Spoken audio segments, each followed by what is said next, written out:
시청자 여러분 안녕하십니까. 생활세법의 박경근입니다. 오늘 이 시간에는 무상으로 이전되는 과정의 상속세와 증여세에 대한 내용을 가지고 진행하도록 하겠습니다. 자, 우리가 이 상속이라고 하는 과정이 있는데요. 상속은 바로 이 사망으로 인해서 재산이 이전되는 과정에 대한 세금이 되겠고요.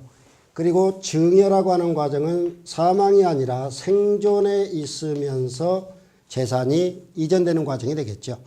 그래서 이 상속세와 증여세는 일명 묶어서 무상이전이라는 말을 쓰게 되죠. 그래서 무상으로 이전되는 과정에 세금을 내라. 그러니까 재산이 있다라고 한다면 그 재산이 넘어가는 과정에 대가성이 아니라 무상이전이죠. 그래서 돌아가신 분의 재산을 내가 받았을 때 상속이고 살아있는 과정에서 재산을 받았을 때 이게 증여가 되겠죠. 그런데 두 가지가 비슷하지만 세금 체계는 정말 다릅니다. 그래서 우리 상속이라고 하는 즉 상속세, 물론 두 개를 묶어서 상속과 증여를 묶어서 하나의 법을 규정했는데요. 그 법이 바로 상속세 및 증여세법입니다. 하나의 법에 상속과 증여가 들어있다 이렇게 보시면 되겠죠.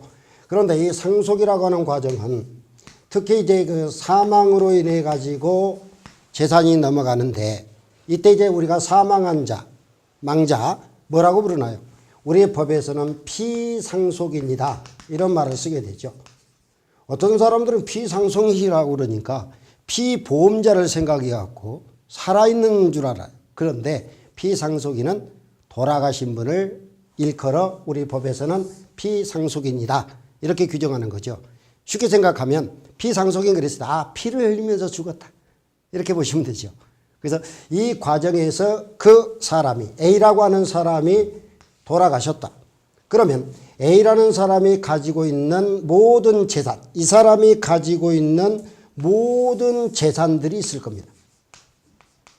땅이라든가 건물이라든가 예금이라든가 각종 뭐 어디 적립시켜 놓거나 이런 과정에 모든 재산이 있을 겁니다.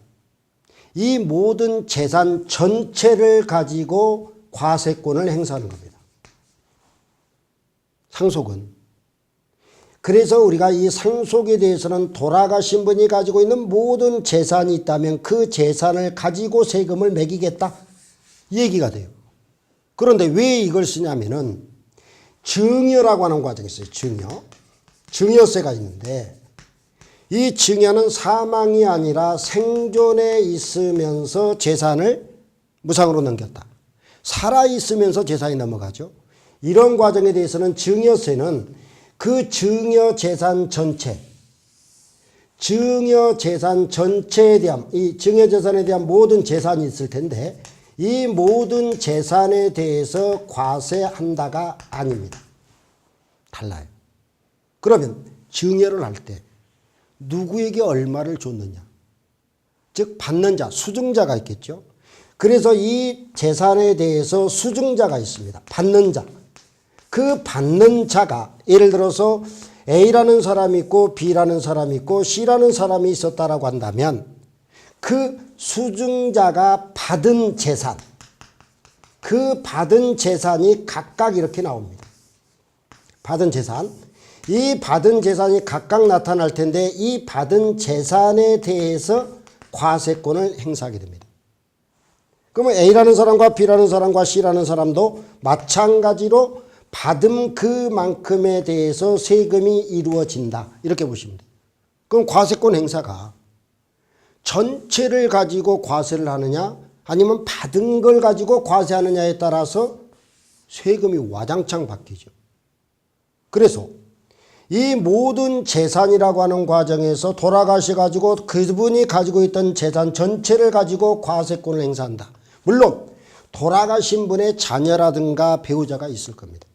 그럼 우리가 상속 그러면 이 모든 재산을 예를 들어서 자녀들이나 배우자 또는 자녀들이 있을 텐데요. 자녀들이 각각 나눠 갖는 건 있어요. 근데 이 사람들이 나눠 가졌다고 해서 그 받은 그 금액을 가지고 과세를 하겠다. 이게 아니라는 겁니다. 뭐죠?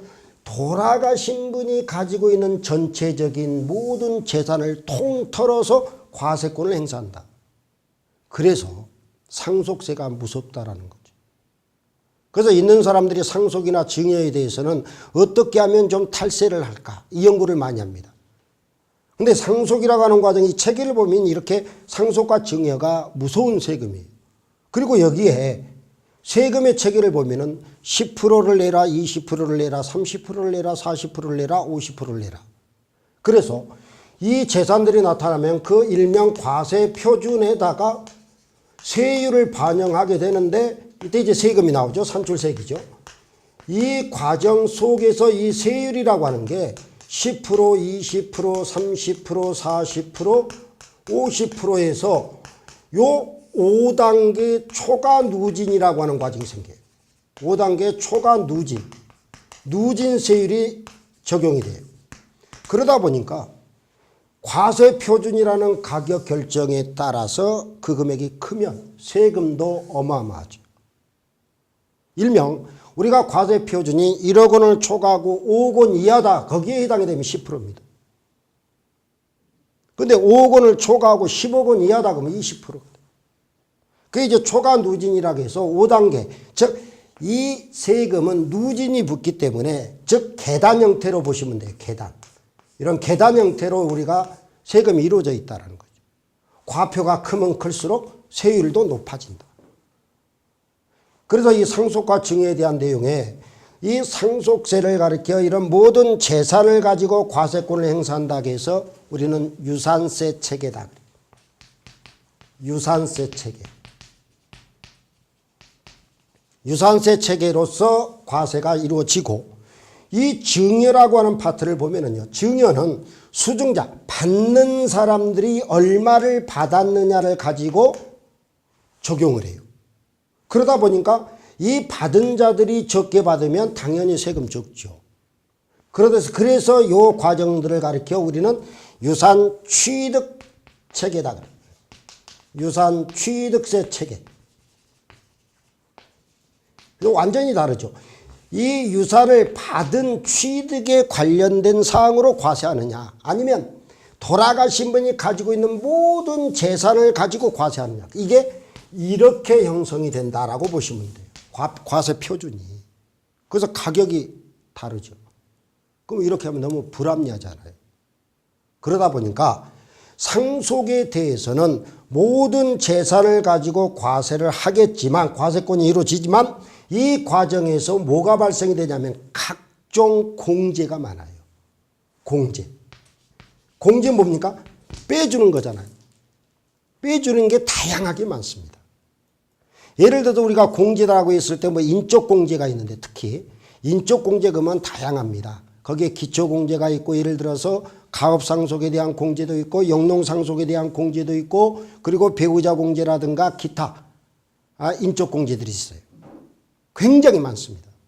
그리고 그것만 빼주는 게 아니라 감정평가를 해서 처리를 했다면 감정평가 수수료 한 500만 원 또 빼줍니다. 그래서 공제 항목이 다양한데 이 증여라고 하는 과정에 대해서는 실질적으로 과세권 행사하는 과정에 받는 사람들의 재산을 가지고 과세하다 보니까 이 과정에 대해서는 공제가 있기는 있지만 공제 자체가 적다라는 겁니다. 공제 빼주는 게 얼마 안 된다 이렇게 보시면 돼요. 쉬운 얘기로 우리가 소득세 보면은 근로소득자들이 종합소득 신고하죠. 전년도 소득에 대해서 다음 연도, 익년도 5월 1일부터 5월 31일까지 소득세를 신고합니다. 이때 근로소득자들 같은 경우에는 그 소득 전체에 대해서 과세하는 게 아니라 빼주는 게 많잖아요. 공제 항목이. 그렇게 해서 과세 표준이 결정이 되거든요. 그런 체계를 가진 게 상속이다라고 보시면 돼요. 그래서 상속세는 그 돌아가신 분이 가지고 있는 모든 재산에 대해서 과세한다 해서 유산세 체계를 가지고 있는 거고 증여세는 그 사람이 수증자가 얼마를 받았느냐에 따라서 달라진다. 그래서 두 가지 체계가 같은 게 아니라 서로 다르다. 그렇다면 이 과정에서 지금 해마다 국회에서 다루는 게 상속세, 증여세. 지금 여야가 싸우는 게 그런 거죠. 있는 사람들한테 세금 더 걷자. 있는 사람. 그래서 가장 대표적인 케이스가 보유세에 대한 내용들을 인상해야 된다. 이런 말들을 주장을 하고 또 뭐 법인세에 대한 내용들을 국회에서 자꾸 터치를 합니다. 그리고 재벌에 대해서 이 제재 조치를 좀 해야 된다 해서 나오는 게 이 상속세 증여세입니다. 상속세와 증여세법을 개정해라. 이런 과정들이 생겨요. 이건 정치적 이슈입니다. 그러면 일반적인 국민들의 입장에서는 뭘로 보나요? 있는 사람들이 세금 더 많이 내고 없는 사람은 적게 내는 방법이 현명하죠. 그런데 있는 사람들은 그게 아니죠. 내 재산을 세금으로 더 많이 내는 게 아깝죠. 그래서 그 상태를 어떻게 유지할까? 그러다 보니까 있는 사람들은 대부분이 다 어디에 들어가요? 보수주의입니다. 그죠? 보수주의. 안전한 걸 요구하는 거죠. 변화가 급변화되는 걸 굉장히 싫어합니다. 그래서 우리 주변에 보시면 부모님들 같은 경우는 좀 보수적이죠. 그죠? 새롭게 바뀌어가는 걸 적응을 잘 못해요. 그리고 자꾸 옛날 걸 따지죠. 변화가 안 되는 과정입니다. 그래서 이 상속세 증여세도 똑같아요. 이 법들이 그 큰 그림은 안 바꾸고 체계 자체는 안 바꾸고 공제 항목을 어떻게 해서 늘리느냐 줄이느냐 이 과정을 가지고 그러니까 이 세법 과정에 공제 빼주는 항목들이 있다라고 있는데 이 규정을 법에서 국회에서 법을 개정할 때 그냥 여러분들이 뽑아주는 국회의원들이 대단하신 분들입니다. 골목길에 인사 다니는 게 국회의원이 할 일이 아니에요. 그 사람들이 이 법을 만드는 사람들이 법을 만들고 법을 바꾸고 이러는 사람입니다. 근데 동네 뭐 환갑잔치 한다고 그래서 나타나고 이러면 안 된다는. 근데 우리는 또 그렇게 나타나는 게 정치 잘하는 줄 알잖아요. 그러다 보니까 이 법의 규정들이 공제 빼줘야 될 항목을 늘리려고 하는 사람이 있는가 하면은 줄이려고 하는 사람들이 있어요, 정치인들이. 그래서 여야가 싸우는 겁니다. 그 각도, 눈으로 보는 그 각도가 다르거든요. 그래서 사람들이 이 머릿속에는 같은 남자와 여자가 보는 시각이 다르죠. 우리 보통 남자분들은요, 이 화분 같은 거 관리하게 되면 난 있죠, 난. 이게 굉장히 좋아하잖아요. 쫙쫙 뻗어 있는 거예요. 근데 여성분들은 되게 싫어합니다. 여성분들은 울뚝불뚝해서 뭐가 뭐 축축 늘어진 걸 또 좋아하잖아요. 근데 남자들은 또 그런 거 싫어하거든요. 보는 눈이 다 다르듯이 세금을 과세하겠다라고 하는 굉장한 큰 힘을 가진 사람들도 서로 간에 싸운다. 지금 현 정권에서 문재인 정부에서는 지금 가장 많이 따지고 있는 게 지금 요 두 가지입니다. 보유세. 가지고 있는 재산들이 많으면 세금 많이 걷자. 그리고 법인세 그동안 너무 많은 혜택을 줬으니까 법인들 돈 많이 벌지 않냐? 예전 우리 IMF 때 시민들이 금반지 내고 다 해서 목걸이 내놓고 해서 법인이고 은행이고 다 살려놨습니다. 근데 지금 고맙다고 하나요? 안 합니다. 자기들이 잘해서 지금 살아남은 줄 알아요. 그러다 보니까 이런 법인에 대해서 지금 먹고 살만 하다면은 세금 많이 걷자. 이런 취지가 되죠. 그래서 이 국회에서 굉장히 논란거리에 있는 게 이런 과정이지만 실질적으로 이 상속과 증여에 대한 내용도 대폭적으로 손을 봐야 됩니다. 선진국 체계로 가야죠. 기득권 인정해 줄 게 아니라 공평하게 세금은 과세를 하자. 그러다 보니까 일반적인 우리 박 선생도 마찬가지입니다. 부모님이 시골에 재산을 가지고 있다가 아버님은 돌아가셨고 어머님은 지금 시골에 잘 지키고 계십니다. 그래서 제가 사형제인데요. 사형제가 이렇게 다 나눠 갖지 않고요. 나눠 갖지 않고 몰빵이라고 그러죠. 어머님 앞으로 다 넘겼어요, 재산을. 그리고 조건을 붙였습니다. 사형제 중에 누가 농사를 짓겠다고 내려가는 사람 앞으로 모든 명의는 돌려주겠다. 근데 원체 이 두메 산골이잖아요, 시골. 전라남도 장흥, 거기도 유치입니다, 유치.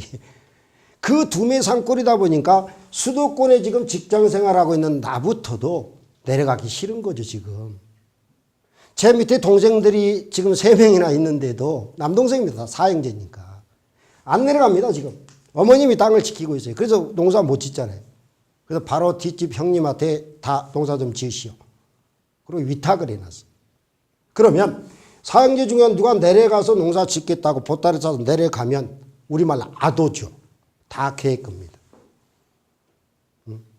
근데 이제 이 사형제 때는 그게 괜찮은데 그게 이제 2세. 2세, 3세 가면은 이게 문제가 있어요. 그렇죠? 형제들 간에는 그 관계 없습니다. 근데 2세, 3세 예를 들어서 뭐 셋째나 막내가 내려가서 농사를 지었다. 그러면 거기 이제 자식들이 또 있잖아요. 그러면 요것들이 죽고 동생들이 다 죽고 없어. 그러면 요게 또 2세들 있잖아. 3세들. 그 애들이 재산이 되는 거잖아. 그러면 이게 다 지네 건 줄 알잖아. 어? 요즘에 뭐 한 3초만 넘어가도 친척이 아니라고 그러잖아요. 그게 무서운 게 이런 상속입니다. 그러다 보니까 상속은 그 형제 간에 싸움거리가 될 수밖에 없어요. 그래서 상속에 대해서는 굉장히 조심해야 되는데 문제는 뭐냐. 이게 상속세가 많이 매기게 되면 이게 쉬운데 보통 우리 같은 경우 재산이다라고 한다면 상속세가 없어요. 상속세가. 왜? 빼주는 항목이 많거든요. 공제가. 예를 들어서 배우자한테 상속을 했다. 그럼 배우자한테 예를 들어서 넘겨줬을 때 배우자 공제는 최대 공제가 30억까지 됩니다. 그럼 뭐 세금 낼 게 없잖아요. 그럼 과세 표준이 없어요. 그리고 과세 표준이 또 요게 1억 원 이하가 나오게 되면 세금이 없습니다. 이게 그래서 1억 원 이하인 경우가 아니라 1억 원 이하는 세금 내죠. 10% 내는데 이 과정에서 이제 과세 표준이 예를 들어서 50만 원 나왔다. 그래서 50만 원 미만인 경우에는 세금이 없어요. 그러면 이 과표라고 하는 게 뭡니까? 빼고 다 나머지 과세 표준이 나온다. 그래서 이 업무를 빼야 될 항목이 많다 보니까 우리가 하기가 힘들다라는 겁니다. 재산 있는 사람들. 그래서 세무사한테 맡기는 거예요. 법인들은. 법인들도 마찬가지죠. 그래서 이 모든 재산을 가지고 과세하는 유산세 체계가 있고 증여에 대한 이 무상이전은 그러다 받은 금액에 대해서 과세권을 행사하겠다. 그게 유산취득세 체계가 되는데 상속은 유산세 체계, 증여는 받은 만큼에 대해서 세금을 매기겠다. 유산취득세 체계다. 그래서 자칫 잘못하면은요. 제가 이걸 왜 얘기하냐면은 제가 사형제라고 했잖아요. 모든 재산이 이렇게 있는데 사형제가 나눠 가졌어. 나눠 가졌으면 이 나눠 받은 만큼에 대해서 책임을 져야 되는 거 아니냐. 이렇게 따지는 경우가 생겨요. 그런 경우로 과세가 이루어진다면 유산취득세 체계다. 이렇게 보시면 돼요. 그래서 이 상속이다, 증여다 이런 과정에 대해서는 특히 이 상속에 대한 내용들은 돌아가신 분의 재산이 얼마만큼 있느냐 여기에 따라서 이제 달라지지만 세금의 과정들은 우리가 초과 누진이 적용이 된다라고 했죠. 그래서 일반적인 경우에라고 한다면은 취득 과정에서 무상으로 이루어지는 취득 과정에서 상속세는 거의 일반인들은 없다라고 보시면 돼요. 없다. 그러면 일반인들은 상속을 받았다 하더라도 주택 하나 정도 받았을 때는 거의 세금이 없는 거고 단 지방세법 뭐 있죠? 지방세법상 취득세는 자기 앞으로 등기가 이전이 되니까 취득세는 납부를 해야 됩니다. 취득세는. 그래서 제가 아버님 얘기를 해드렸는데 아버님이 돌아가신 지가 이제 한 5년째 되어 갑니다. 그래서 그걸 이제 이전하는 과정에 상속 과정에 이제 법무사를 대행하려고 했더니 비용이 많잖아요. 그래서 제가 시골에 하루 내려가서 제가 등기소 들리고 각종 서류 준비해서 제가 한 적이 있어요. 그래서 여러분들도 할 수 있습니다. 시간이 되신다면 직접 본인이 즉 그 본인도 장남만 가능합니다. 장남. 그래서 장남이나 장녀 입장에서는 충분히 할 수 있다. 세법 모르더라도 등기소라든가 법원 등기소 가서 뭐 필요하냐 서류 물어보시고 그 다음에 뭐 면사무소 시골 같은 게 면사무소 있죠. 그런 데 가서 각종 서류 띄고 이렇게 해서 들고 가면 아무리 모르는 사람도 이틀만 있으면 다 하고 올라옵니다. 그런데 그건 이제 법무사한테 대행하면 몇백씩 되죠. 그 본인이 하게 되면 거기에 대한 인지세 이런 것들만 부담하기 때문에 아주 저렴합니다. 그래서 이 상속이라고 하는 과정에 대한 세금은 실질적으로 부자가 내는 세금입니다. 부자. 부자가 사망했을 때 내는 세금이지 일반인 부모가 돌아가셨다고 해서 상속세를 내는 건 아니라는 겁니다. 그래서 상속세 이 체계가 이 부자가 사망했을 때 낸다고 했는데 상속세라고 하는 계산 구조가 아주 복잡합니다. 상속이라고 하는 과정이. 아주 다양하게 연결되어 있는데요. 이 상속세에서 그냥 어떤 모든 재산에 대해서 공제 항목만 적용하고 이루어지느냐, 그게 아니라는 거죠. 예를 들자면 상속재산가액이 있어요. 여러분들이 이거 얘기하면 너무 어려울 텐데, 이게 모든 상속이라고 하는 재산들입니다. 여기에다가 빼주는 것들이 있어요. 비과세, 세금이 매기지 않겠다라고 하는 것들, 비과세 또는 과세가액, 불산이백이라는 게 있어요. 과세가액에 산입하지 않는다. 불산이백이 나와요. 그리고 공과금도 빼줍니다. 이 공과금 뭐예요? 돌아간 신분이 내야 될 공과금이죠.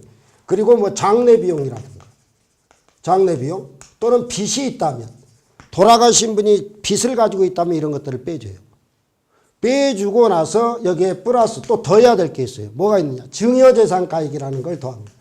그 전에 돌아가시기 전에 증여한 재산이 있다면 그 재산가액도 더해줘라.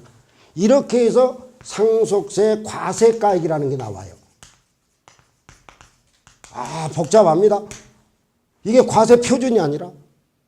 그러면 이 상속세 과세가액에서 끝나느냐? 아니죠. 여기서 또 빼주는 거 있어요. 이제 빼줘야 될 것. 공제라고 하죠, 일명. 그래서 이때 나타나는 게 인적 공제라는 겁니다. 인적 공제.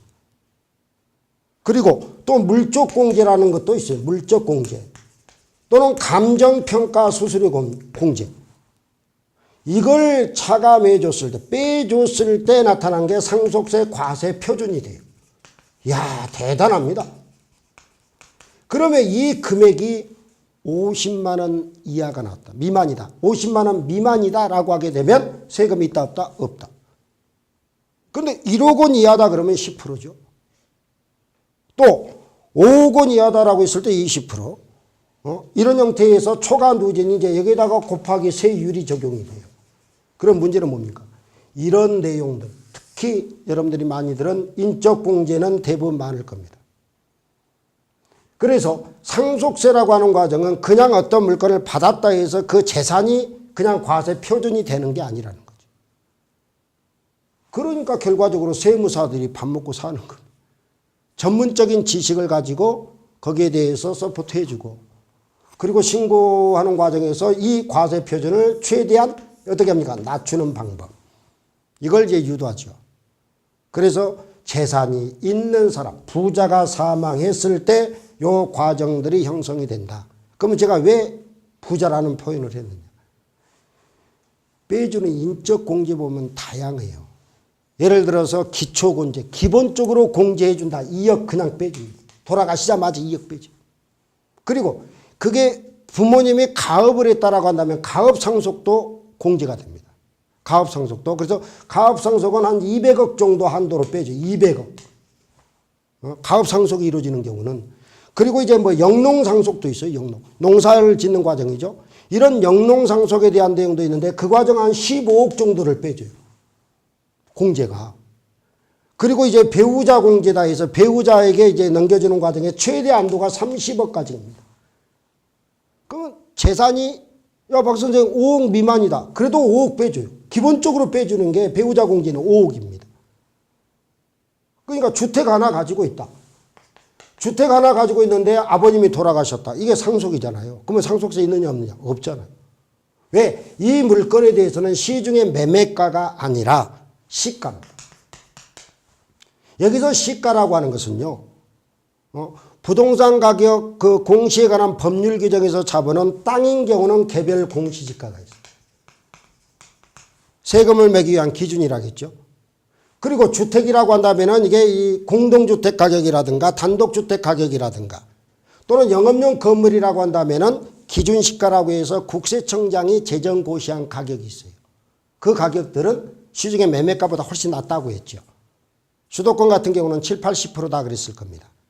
그래서 그 가격을 가지고 따지게 되는데 실질적으로 시중에 매매가 이루어지는 가격이 뭐 6억 아파트다, 5억 아파트다라고 하게 되면 시가 표준액은 3억 정도밖에 안 돼요. 3억 한 많아봐야 4억 정도. 그러면 3억에서 4억이다라고 한다면 인적 공제만 적용하더라도 배우자가 최대 공제받을 수 있는 금액은 얼마라고 했어요? 30억까지입니다. 기본적으로 빼주는 게 2억이다 그랬어요. 그리고 자녀가 몇 명 있느냐? 자녀 공제가 있습니다. 거기 또 미성년자가 있으면 미성년자에 대해서도 혜택을 또 줍니다. 그래서 여러 가지 공제 항목이 나타나다 보니까 이 인적 공제를 적용하니까 과세 표준이라는 가격이 아주 적어지죠. 거의 없다시피 하는 경우도 있어요. 그래서 우리 주변 보통 사람들이 사망이 이렇게 이루어졌을 때는 상속세라고 하는 과정은 없다라는 겁니다. 그러니까 1억짜리를 가지고 상속이 이루어졌다. 상속세는 없어요. 근데 증여는요. 세금 냅니다. 증여는 1억짜리가 증여가 됐을 때는 증여에서는 이 공제라고 하는 항목이 적거든요. 그래서 세금을 내게 돼 있어요. 그러면 지금 현재 제가 정리를 해놓은 게 상속재산가액에다가 비과세는 빼고 과세가액 불산입도 빼고 뭐 공과금이나 장례비용이나 채무 이건 뭐예요? 돌아가신 분이 부담해야 될 것들이죠. 공과금. 그 다음에 장례 치르는 과정의 비용 그리고 빚, 은행권의 빚 이런 게 있다면 그것도 빼준다 이거예요. 여러분들이 이런 거 생각해 놓으시면 되고 그리고 추가적으로 누가 있어요? 인적 공제를 적용하면 과세 표준이 나온다 이렇게 보시면 돼요. 근데 보통 일반인들은 상속세는 없지만 그 물건에 대한 취득세는 내야 된다. 이건 부자들을 얘기하는 것들이죠. 그래서 다음 시간에는 제가 이런 상속에 대한 내용에서 인적 공제 이런 것들 그 과정의 공제 항목을 가지고 여러분들하고 다시 한번 만나는 시간을 갖도록 하겠습니다. 오늘 이 시간은요. 상속세와 증여세에 대한 체계 어떤 형태로 이루어져 있는지 그리고 이제 강의가 끝날 무렵에는 여러분들이 직접 예를 들어서 상속이나 증여 이런 과정을 내가 신고해야 되겠다 라고 하신 분들이 있을 겁니다. 예를 들어 면사무소는 면사무소, 은행이면 은행 이렇게 해서 제시를 해서 그 자료를 올려드릴 테니까 직접 한번 내용을 확인해 보시기 바랍니다.